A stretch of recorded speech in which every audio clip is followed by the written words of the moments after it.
মুম্বাইয়ে আইপিএলের সমস্ত টিমের ওনারদের নিয়ে মিটিং করার পর আইপিএল 2025-এর প্লেয়ার রিটেনশন নিয়ে বড় ঘোষণা করতে চলেছে বিসিসিআই। হ্যাঁ ফ্রেন্ডস,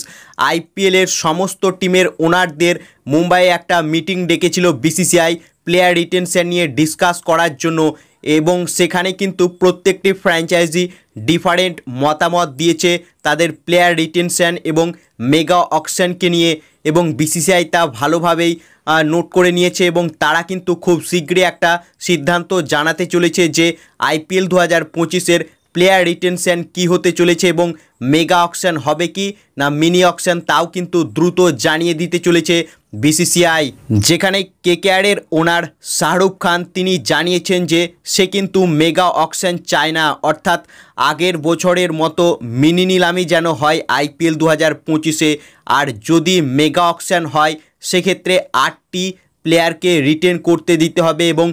নিলামে কিন্তু 8টি আরটিএম কার্ডও ইউজ করতে দিতে হবে ফ্র্যাঞ্চাইজিদের, এমনই মতামত জানিয়েছেন কলকাতা নাইট রাইডার্স ফ্র্যাঞ্চাইজির ওনার শাহরুখ খান, এবং তার সাপোর্টে কিন্তু রয়েছে সানরাইজার্স হায়দ্রাবাদ টিম, অর্থাৎ হায়দ্রাবাদের ওনার কাভিয়া মারান, সেও কিন্তু সিমিলার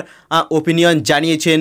বিসিসিআইকে। অন্যদিকে দিল্লি ক্যাপিটালসের ওনার পার্থ জিন্টাল সে কিন্তু আলাদা মতামত জানিয়েছেন, অর্থাৎ দিল্লি ক্যাপিটালসের ওনার পার্থ জিন্টাল সে কিন্তু প্লেয়ার রিটেনশন বেশি চায় না, অর্থাৎ আগে 4টি করে প্লেয়ার রিটেন করা হতো সেটাই সে চায়, এবং মেগা অকশনের সাপোর্টে রয়েছে কিন্তু পার্থ জিন্টাল। অন্যদিকে আরসিবি টিমের ওনার তারাও কিন্তু মেগা অকশনকে সাপোর্ট করছে এবং তারাও কিন্তু বেশি প্লেয়ার রিটেনশন চায় না অকশনের আগে, অর্থাৎ 6টি টিম তারা কিন্তু রিটেনশন প্লেয়ার রিটেনশন বাড়ানোর কথা জানিয়েছেন বিসিসিআইকে। বাকি টিমগুলো তারা কিন্তু আগে যে রুল ছিল 4 জনকে রিটেন করা হতো সেটাকেই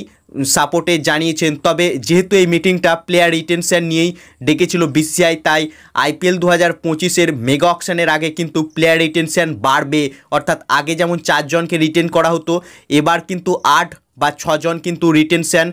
করতে পারবে ফ্র্যাঞ্চাইজিরা। যদিও বিসিসিআই এখনও অফিসিয়ালি কোনো স্টেটমেন্ট বা অ্যানাউন্স করেনি মিটিংয়ের পর, তবে দ্রুত তারা অ্যানাউন্সমেন্ট করে দেবে যে আইপিএল 2025-এর আগে কজন প্লেয়ারকে রিটেন করতে পারবে ফ্র্যাঞ্চাইজিরা, এবং বিসিসিআই প্রত্যেকটি ফ্র্যাঞ্চাইজির ওনারদের ওপিনিয়নকে নোট করে নিয়েছে, এবং এরপর তারা আইপিএলের স্টেক হোল্ডারের দিকে দেখবে এবং কি আইপিএলের জন্য বেস্ট হতে পারে সে অনুযায়ী তারা তাদের অ্যানাউন্সমেন্ট করবে যে আইপিএল 2025-এর মেগা অকশনের আগে কজন প্লেয়ারকে রিটেন করতে পারবে ফ্র্যাঞ্চাইজিরা। সো ফ্রেন্ডস, তোমাদের কি মনে হয় আইপিএল 2025-এর মেগা অকশনের আগে প্লেয়ার রিটেনশন কি বাড়ানো উচিত, না আগে যে নিয়ম ছিল 4 জনকে রিটেন করতে পারতো সেটাই থাকা উচিত? তোমাদের কি মতামত এ বিষয়ে তা কমেন্ট করে জানাও। আর যদি 6 জন প্লেয়ারকে রিটেন করতে হয় তাহলে মেগা অকশনের আগে কেকেআর টিমের কোন 6 প্লেয়ারকে রিটেন করা উচিত সেটাও কমেন্টে লিখে জানাও, এবং ভিডিওটি ভালো লাগলে ভিডিওটিকে করো লাইক, এবং আইপিএল ও কেকেআর সম্বন্ধে আরও খবর পাওয়ার জন্য চ্যানেলকে করো সাবস্ক্রাইব। ধন্যবাদ।